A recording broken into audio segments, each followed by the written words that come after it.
Promote a culture of inclusion, supercharge your communication, and unleash the full potential of your teams and leaders with the Inclusive Handbook collection from the Diversity Movement. As part of the collection, I wrote the Inclusive Leadership Handbook with Kurt Merriweather to empower leaders with tools needed to cultivate a culture that fosters creativity, innovation, and employee engagement. Through strategies, exercises, and self-reflection, leaders at all levels can enhance their effectiveness. Learn more at thediversitymovement.com/store. Use code HOL at checkout for 25% of your first order.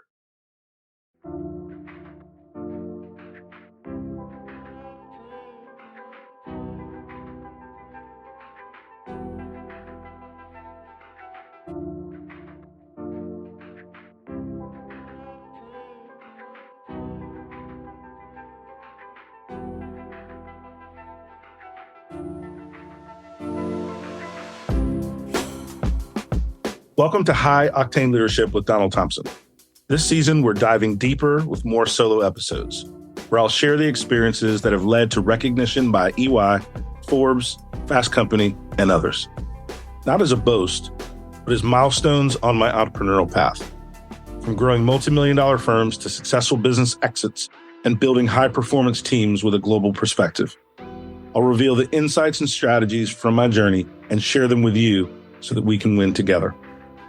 Alongside these solo episodes, we'll have industry visionaries and thought leaders, and we'll explore effective leadership. Ready to empower your leadership journey with real success stories?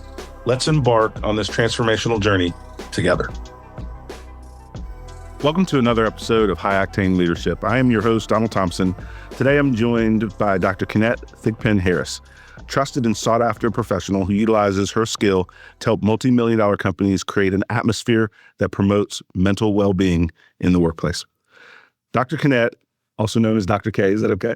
That I share with you, is the Chief Clinical Officer at Workplace Options. She is a dynamic force both in the corporate mental health and well-being space and as a business leader. Renowned for her expertise and empowering presence, she inspires engagement in every space she enters. And she shared meaningful insights in her book, Cut Yourself Some Slack, 52 Tips to Boost Your Mental Health for a Happier, Healthier, and More Hopeful You. Dr. K, welcome. Oh, it's an absolute pleasure, Don. I want to jump in, but I want to start with a little bit about your journey. I'm always interested in how people chose their career path, their profession. If you'd like to share with the audience, what brought you into the mental health and the well-being space, and then what motivated you to now be a champion in that space? So one, to get into it, but you have excelled. Awesome. Really great question. I don't know I know we've had some side conversations, so I'm not sure if you know this about me, but I actually started out wanting to be a nurse, and not just any nurse, a flight nurse. There was something about me that I wanted to be able to help people in their worst moment and to be able to stabilize and heal them. However, as I was at university, we had so many credits, we were able to go into different rotations at, hospitals and different places. And I quickly learned that I pass out at the sight of blood. So limiting. Yes, I'm like, okay, I'm not really sure how I'm going to do this flight nurse or nurse thing at all. So what are you going to do? So I went and spoke with my advisor, and she said, you know what, Kennette? Let's find something that you're still passionate about, which is helping people, but let's do it in a way that aligns with who you are. When she said in a way that aligns with who you are, it just really spoke to me. And so she said, have you ever thought about this social work thing? And I was like, I don't know. And she's like, well, let me tell you all of the things that you could do with it. And of course, one of those paths was going into mental health. So I was like, you know what? This is still a really great way for me to help people, to sit beside people and help them at their worst when other people don't get to see what they're going through. And so that's how I started on the mental health side of things. Now, I know psychological safety is another factor of piece that you're like, okay, how did you get there too? Now, for me, that was my first two careers at work. I had the most horrible bosses. Now, don't try to go on LinkedIn to figure out what my first two jobs were, because they're not even on there. Okay. But I had the most horrible bosses where I really felt like they stunted my growth. They wanted me to shrink down. They had me second guessing myself. And the crazy part is I walked in one day, I just quit on the spot. Now, I do not advise that for people, but I was like, you know what? It was that bad where I said, I'm quitting on the spot. But I also knew that I was an adult and I probably needed a job, a job. And so that very same day, I went out to different mental health companies and I found this one lady at a mental health company and we talked for a while and it was amazing. And she said, I'm the executive director. She said, however, my director will be back shortly and she'll interview you. So within like 2 hours, I had an interview. They hired me on the spot. The executive director came back to me and she said, you know what? She said, there's something about you. This was one of my first jobs out of college. She said, you are going to be in leadership within 6 months. And she said, and it will never go the other way. Within 3 months, I was in leadership. I have been in leadership ever since then. And I think what she did for me was created space for me to be who I was, to show up authentically, and to let me strive and grow and ask those hard questions. And at that moment, I knew there was a clear distinction and difference between those first two bosses and that one I was going to interview with, and that was safety. And at that moment, I knew that would be my calling. That is fantastic. And I love that story. And the thing that I would extend from my experience with great leaders that have helped me is that high expectation. One of the biggest gifts you can give someone is projecting what they can be and then communicating that you're willing to help them get there. And that is such a motivator and a trust builder in building people, along with building the bottom line of your organization. I really appreciate that. One of the things that I'm super interested in as we think about kind of your day-to-day at Workplace Options, talk a little bit about the company, your role within the business, and how we're making an impact on lives globally. So at Workplace Options, I'm the Chief Clinical Officer, and my role is to oversee all things clinical. And that goes from clinical excellence to clinical quality and how our clinical services are delivered to our members. Big role because, of course, it's a global one. And so you want to ensure that you are looking at best practices. You're looking at evidence-based practices. You're looking at standards and regulations that are different across the globe as well. I think one of the things that's the really driving force is probably a couple things. I think one is equity, and equity in that we want to be able to provide access to individuals no matter where they are. When you start looking at things across the globe, you have a shortage of providers, mental health providers. You have wait times that are astronomical beyond belief. And so how do we provide support to people where they're able to access the service very easily? And one thing I love about this equity piece, Dawn, is that, of course, we have our clients that, of course, their employees get services from us. But we believe in this so much so that we have our Care Connect cards or the We Care cards. And so if I'm just out and about at the mall and I have that conversation with someone and I know they're in a tough place and they're struggling, I can give them that card and they can call in. So when you talk about access, that's one piece that's super, super huge. I think another piece is just dignity for people. Again, real lives, real people going through real challenges. And we want people to be able to come in and speak without the fear of judgment and know that those things are confidential. Like I can call in and speak and they're going to be confidential. I would say the last piece is really about compassion. Courageous compassion, where we allow those people, those that work for us, but the ones that are calling in and myself, to be able to show up and share and to make recommendations of like, this isn't working, this is working, and to move forward accordingly. That is really powerful. One of the things I was impressed with as my firm was acquired by Workplace Options and now we're fully integrated and a part of the team was that people can call in to their EAP programs, their employee assistance programs, and they're going to be helped in the language of what they live and speak and work every day. And so that global footprint leads me to my next question.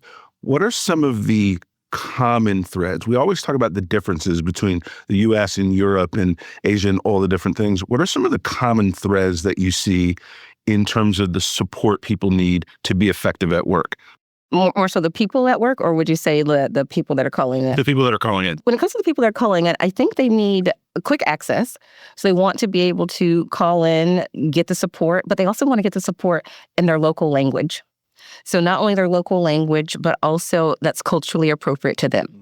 I think that cultural appropriate piece is super important because a lot of times when people call in, I use the word crisis a little lightly here, not to minimize it, but when people call in, they finally get to their breaking point, whatever it is for that individual. And they want to be able to talk in their local language in a way that's culturally appropriate for them, because that's typically what they revert back to when they're in a challenging time. There's a lot of terms around mental health, and there's a lot of different points of view. How do you help business leaders destigmatize mental health, such that it is something that we're all working on and working with to find solutions together, versus years ago, right? I never really would have talked about well-being or needing a mental health day. How do we help leaders create the structures, right, to improve those environments that can be something that people more openly seek assistance and support? Great question. So I think it's really about how do you embed versus append mental health programs. So how do you embed versus append?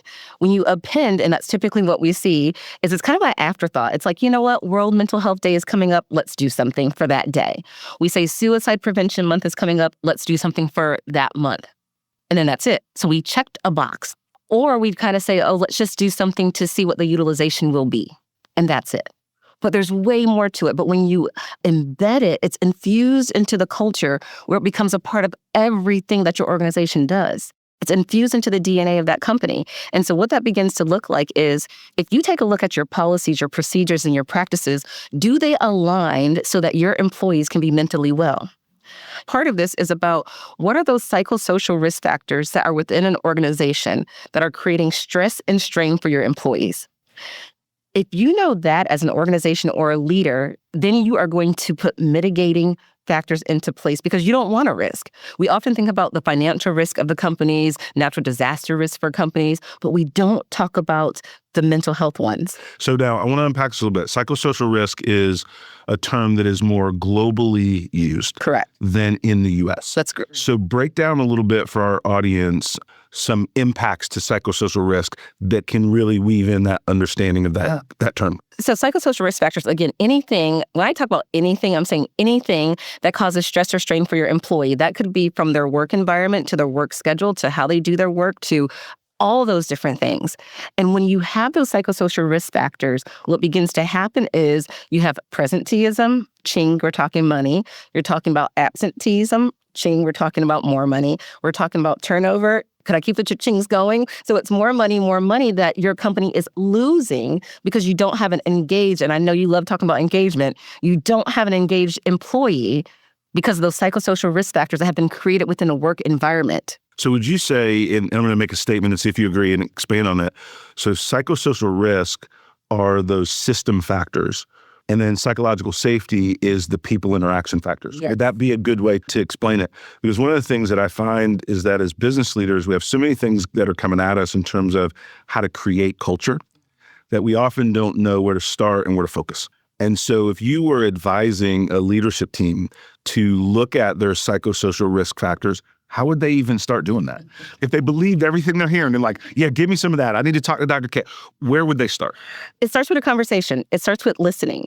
And that can happen in several different forms and ways. So whether that's a one-on-one conversation with an employee, with a leader, whether that's in a larger group setting, whether it's by surveys, pulse checks, you name it, talking to the people and listening to what they have to say. Because trust me, they have a lot to say. And they will start to break down of even something as simple as PTO time, a mental health day, how I have to do my work, when I have to do my work. All of those things are factors. So if you can start by listening, and you may end up with a list of 120 different psychosocial risk factors. You may be thinking, what the French toast, Kennette? Like, what am I going to do with that? But I think this is reality. When you think about a regular risk mitigation plan, you probably end up with several different factors, and you start ranking those risks. And then you start looking at what's the impact that this one is going to have on my organization and my people. And then once you understand that, there may be some at the very bottom where you're like, you know what? Yeah, that is a risk, but the impact's not that big, so it's okay for now. But there's others that are going to be starkly glaring. We're going to say, we need to do something now. One of the things that I'm seeing is there's a lot of, and back to the risk, and let's see if we agree here, there's a lot more incivility in the workplace today.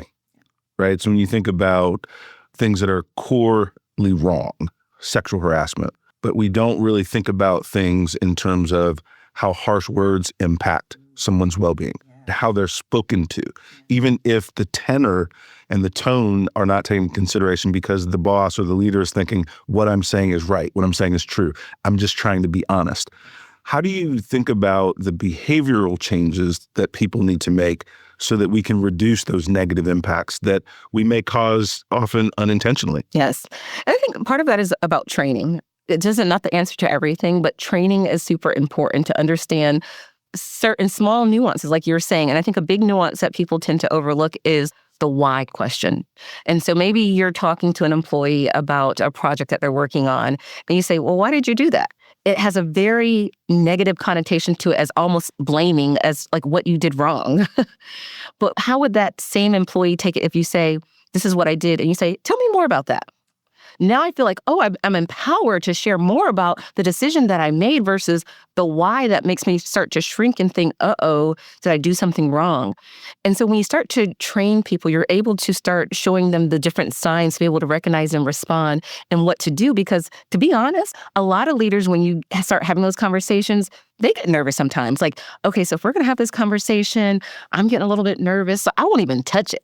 And that's the worst thing you can do, is to ignore it, because honey, it's not going away. What are some of the things that you would talk about seeing in terms of people putting mental health and well-being as a part of their corporate strategy, as a part of their business strategy?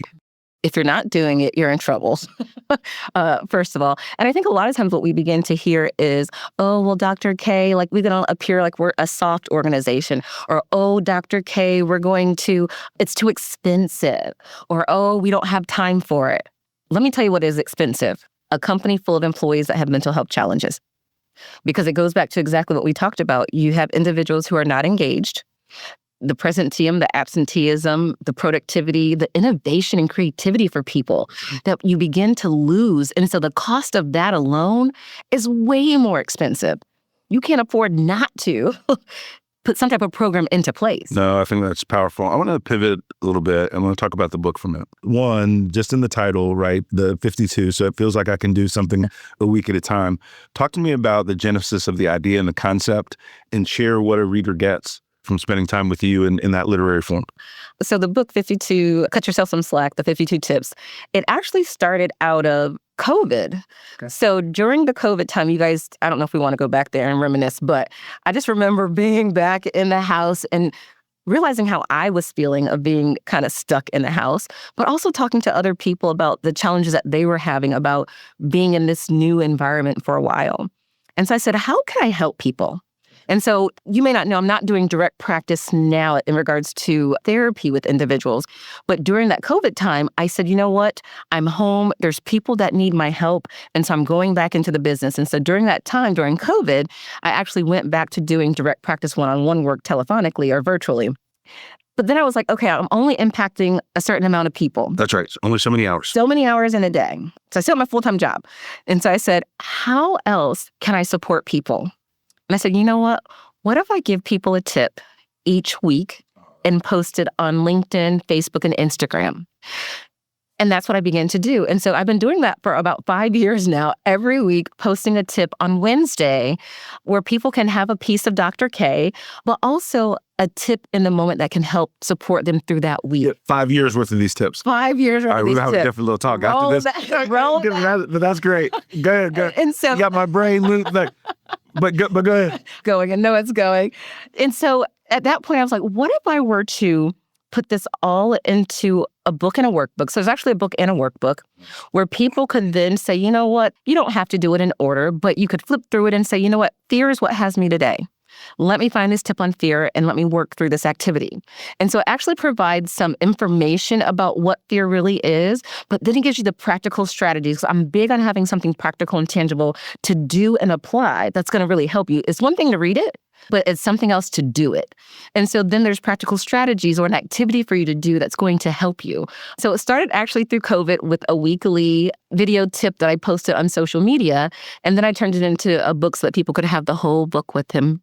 That is fantastic. And we work together at Workplace Options. And one of the things that I've found that I think people sleep on, quite frankly, is that when business executives are highly active on LinkedIn and social media with authentic content, not just active and throwing out an unfulfilling quote of the day, but authentic content, right? It not only builds your personal brand, but it creates a halo effect back to the company.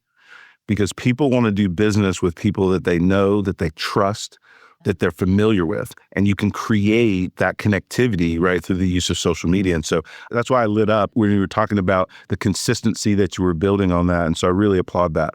And I can see the business benefit that connects between both worlds. One of the things that when you write a book, There's obviously 52 elements and all of the different things. Give me like the 2-minute elevator pitch in the book, because I want to capture this for a couple of different reasons. Number one, I want people to get it. But number two, and I'll make the point after that, most people live in sound bites, right? And so take a minute and just give me the 2 to 3 minute of why somebody should read your book. The 52 tips, it is in a soundbite typed manner where people are able to consume it very quickly and to take action on it immediately. That's what's really important about the book. Again, 52 tips, people would always say, like, why did you do 52? Because it's not that you don't do it every day of the year.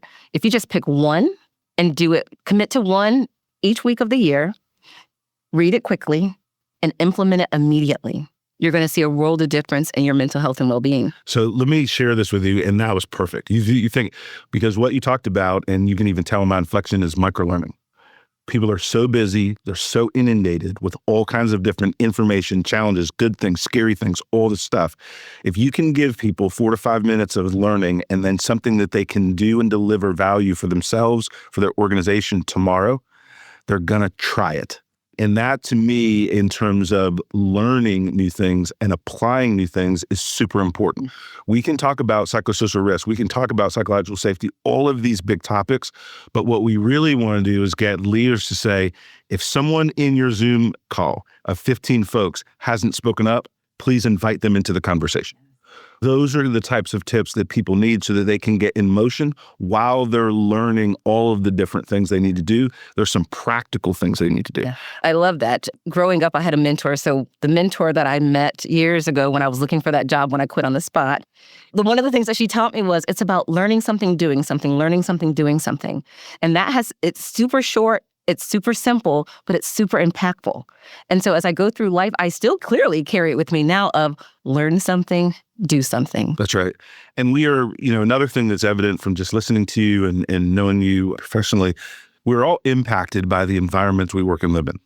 And one of the things that I'll put you on the spot again, this is super easy, and I'll go first, is we both report to Alan King at Workplace Options. And Alan obviously was the catalyst in acquiring the diversity movement, my firm, and integrating this in. And one of the things I've gotten to observe over the last 2 years is how he demonstrates some of the things that we advocate and do, which is very important to me as a professional and why I stay.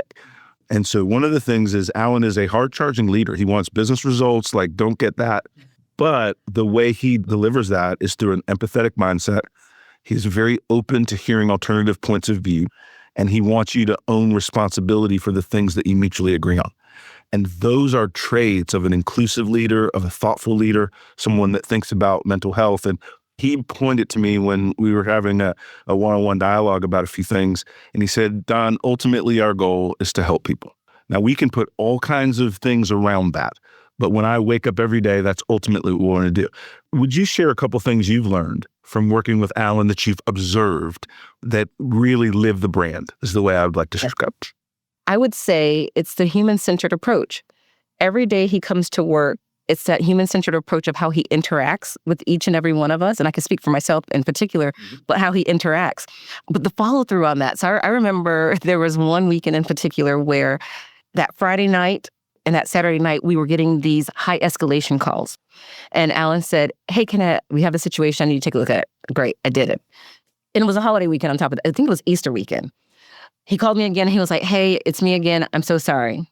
But the third time, he was like, I know you think I'm playing jokes with you, but I have one more. But at the end of all of that, we thrive in crisis. And he said, thank you for showing up. It was just a simple thank you. And just him saying thank you was enough for me. But then that Monday, when I came home from work, there were flowers at my house. And I'm thinking, who in the heck sent me flowers? And I opened it up, and they were from Alan. But it shows you the appreciation, but the human-centered approach that definitely cascades down to the business, because even in the EAP industry, I love to say it's the human element that's supported by tech. So we're powered by people, supported by tech. And we can go in a completely direction now. Yeah, we got plenty to take. But it just speaks to, even in this evolving world of technology and where the industry and the world is going, the human touch is still so important. You cannot replace that. And so the fact that he takes the time to see me as a human means more to me than anything. And one thing I definitely picked up from Ellen. All right. So now let me share with you all something, and I'm bringing this all together, and this was purposeful. I want you to think about the background that Dr. K has. I want you to think about the accomplishments that she's done. And as a business leader, she is still more locked into the organization because someone cares. Someone cares. I, as a hard-charging leader and entrepreneur and all the different things I do and can do, am locking into an organization because I'm working for somebody that I know cares. And anytime you're working at a high level of business, you're going to have some good things you got to discuss, and you're going to have some moments you're working together, right? But those things can all be done in a first-class manner, in a people-first manner that then allows me and Dr. K, when we were representing WPO, it is authentic, what we're talking about. It's authentic when we believe that employee engagement starts from the top and then trickles down. And then we have an opportunity to work for an organization that lives that as the brand. And so that's why I asked the question in dealing that way. As we land the plane for our conversation today, one, I want you to have space of anything I didn't think to ask. So I'm going to give you space to do that. But here's the final question for me. If you had a magic wand and you were talking to 100, 1,000, 2,000 leaders, what would you leave them with in terms of thinking about mental health as a part of their business strategy? So nothing else that you missed. I think you did an amazing job covering all aspects and bringing us and landing the plane smoothly. It's like one of those claps, like, yeah, he landed it smoothly. But if I had to leave one thing with leaders when we talk about mental health is not a side conversation. It is the strategy. Period and mic drop. I tend to know when to say thank you. And when someone was awesome, what I will say is someone asked me the other day, they said, Don, with your businesses, with different things, you have a pretty good hit rate for things working. And I said, what is the secret sauce behind that? Because you succeed in a lot of different types of businesses. It's because I get to know and listen to amazing people.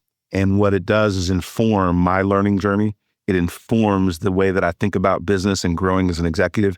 And I really, really value my network of individuals that are willing to share with me and with others, but also willing to guide me as I go through my journey as a business leader. And I count Dr. K as one of those newest members. I'm very appreciative of our partnership, and we've been on stage in Canada and different things together. But this was a wonderful conversation, a needed conversation, and thank you for spending time with us. Absolute pleasure. This is a powerhouse right here, y'all. If you don't know, there's some secret sauce all up in here. Oh, I appreciate it very much. Thank you for joining us on High Octane Leadership with Donald Thompson. Today's episode is a step in our collective journey towards leadership excellence. Remember, every story we share and every insight we gain is a piece in the puzzle of our leadership journey. For more insight and detail, hit the subscribe button so that we can stay connected. For deeper information and more episodes, go to donaldthompson.com. Continue to lead with vision and purpose, and until we meet again, embrace your role as a high-octane leader in the ever-evolving world of business.